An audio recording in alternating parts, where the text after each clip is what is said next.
ব্যবস্থা লাগে সেটাও আপনারা পাবেন, কিন্তু আপনাদের লক্ষ্য হবে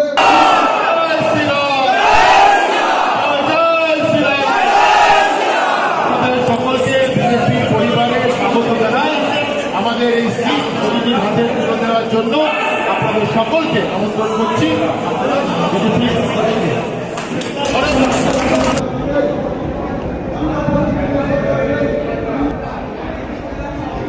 বলছি আজকে প্রার্থী এখানে এসেছিলেন, কি কি সিদ্ধান্ত হলো বা আপনারা কি প্রস্তুতি নিচ্ছেন আগামী? আজ জগৎবল্লভপুর মণ্ডল 2-এর কর্মী সম্মেলন ছিল।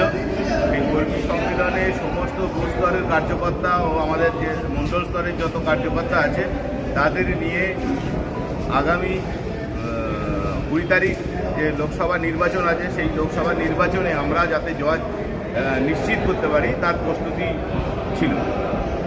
এবং সেখানে দেখলাম বেশ কয়েকজন অন্য দল থেকে তারা আজকে জয়েন করলেন। প্রধানমন্ত্রী সবকা সাথ সবকা বিকাশের সঙ্গে সবাই জড়িত হতে চাইছে, সবাই ভাগিদার হতে চায়। ভারতকে 1 নম্বর জায়গায় পৌঁছাতে হবে, সেই সংকল্প নিয়ে প্রধানমন্ত্রীর সঙ্গে আমরা সবাই আছি। ভারতবর্ষের প্রত্যেকটা মানুষ এগিয়ে আসতে চায়। কিছু কারণের জন্য কিছু লোক আসতে পারছে না হয়তো, কিন্তু তাদের মন প্রাণ থেকে আমাদের সঙ্গেই আছে, বিজেপির সঙ্গেই আছে।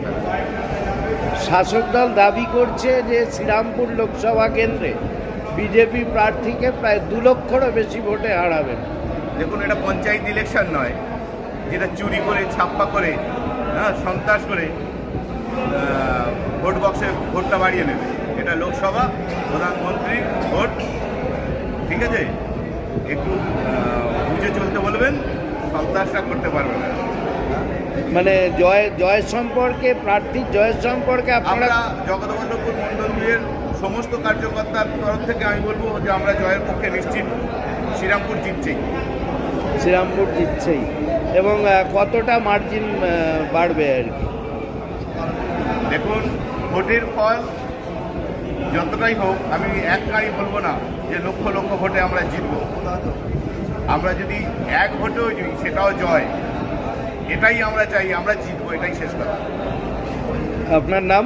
সুভাষ রায়, জগৎবল্লভপুর মণ্ডল 2 সভাপতি। সন্দেশখালী এবার ভোটে প্রভাব ফেলবে মনে করেন?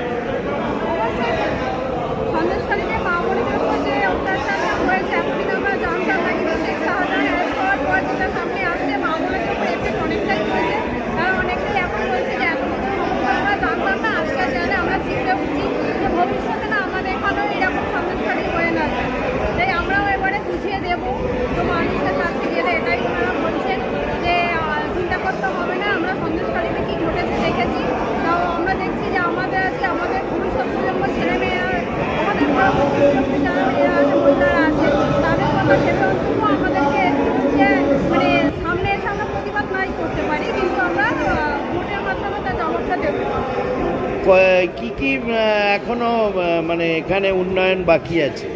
এখানে উন্নয়ন কি বলবো, রাস্তাঘাট তো সব জায়গায় সেভাবে পুরোপুরি হয়নি। জল অনেক মানে জলের ব্যবস্থা ঠিকঠাক নেই। কল ফুরিয়ে গেলে সারানোর কোনো সেরকম যাচ্ছে না, বারবার বলে তবে তার হচ্ছে লাইট খারাপ হয়ে গেলে তো সঙ্গে সঙ্গে কিছু হচ্ছে না, ও হয়তো 1 মাস 1.5 মাস অপেক্ষা করতে হচ্ছে।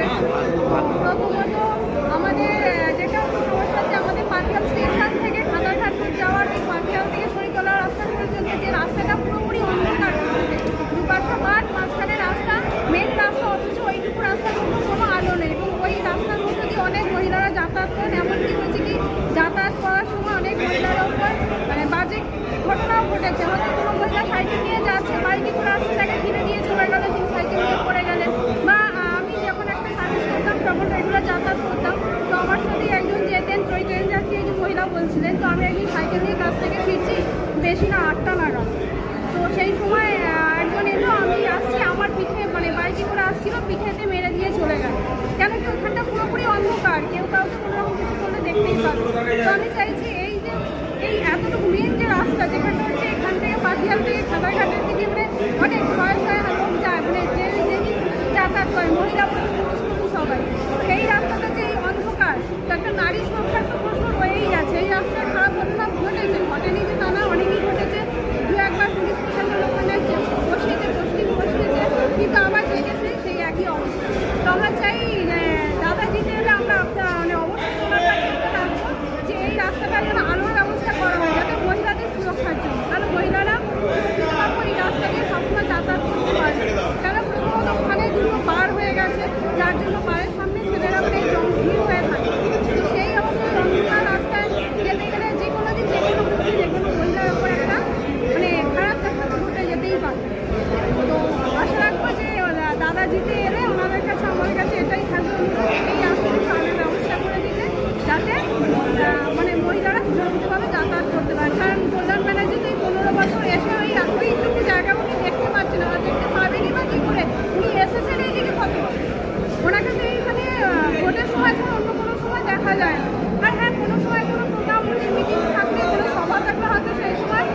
আপনার নাম? আমার নাম মুন্নু চ্যাটার্জি, এই জগৎবল্লভপুর 2 নম্বর মণ্ডলের ভাইস প্রেসিডেন্ট।